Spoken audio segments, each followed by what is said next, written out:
Mwingine na yuko huko anasema na chake ni kikubwa. Sasa chake nacho kikubwa, maana ukubwa unapishana. Lakini chetu ni kikubwa zaidi. Hawa anataka hataki. Hiki ni chama kikubwa. Hata juzi alikuwa anatamani kujiunga nacho tukamchelewesha.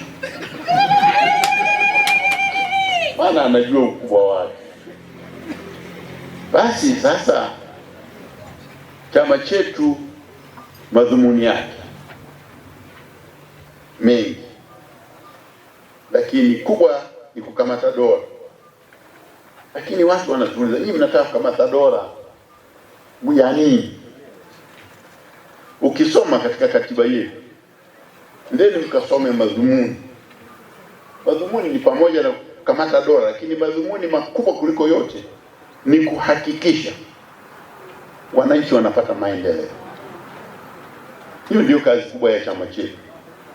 Sasa mnataka maendeleo ya mkoa wa Geita, lakini nyinyi ofisi yenu ya wasimamizi wa maendeleo mmejipanza tu kwenye kibanda. Wanasema maendeleo gani ya chama gani hiki hata hakina anwani? Kwa hiyo uko uhusiano kati ya jengo hili na wajibu wetu wa kusimamia maendeleo huko. Sasa tunasimamia maendeleo, ndio maana tunataka dola, maana dola inatoza kodi, sisi tunajenga zahanati. Dola inatoza kodi, tunajenga shule. Dola ina tupa kodi, tunajenga miradi mingi ya maendeleo. Na mtu ambaye anasema hakuna chochote, naye hatumtukani, lakini tunadhani ana matatizo ya kufikiri.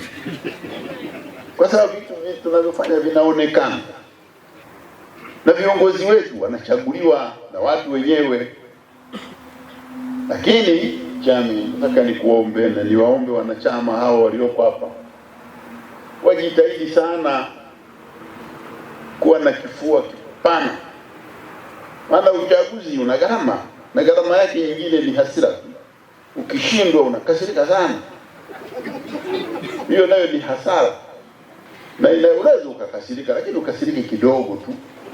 Maana ukasirika sana, pressure ikipanda unaweza ukaugua. Halafu hasira ikageuka kuwa hasara.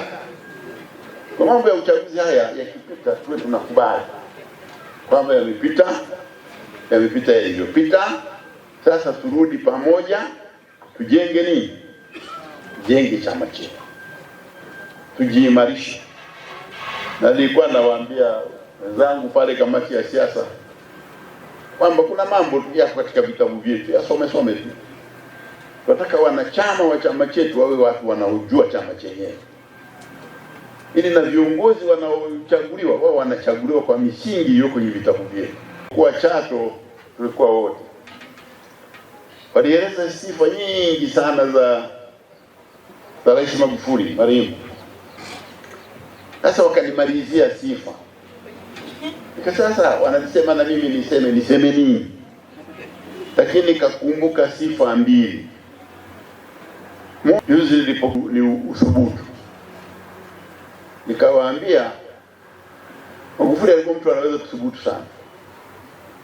Kwa sababu hata kuhamisha tu makao makuu kwa mwezi mmoja kutoka Dar es Salaam mpaka Dodoma, hiyo nayo ni kazi ambayo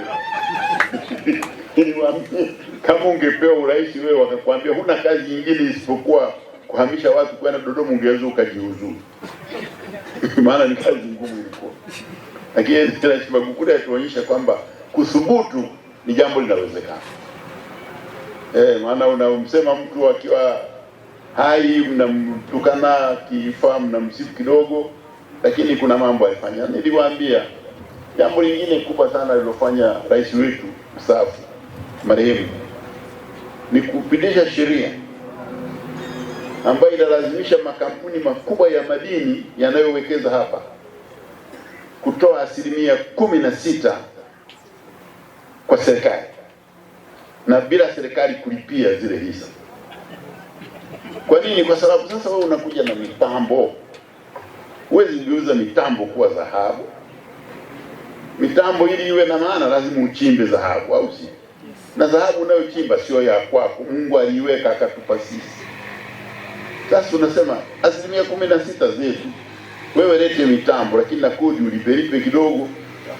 uwape na watu wetu kazi, basi ndio mambo yote ukijumlisha unaona manufaa. Kwa hivyo ndio mambo niliyosema Chato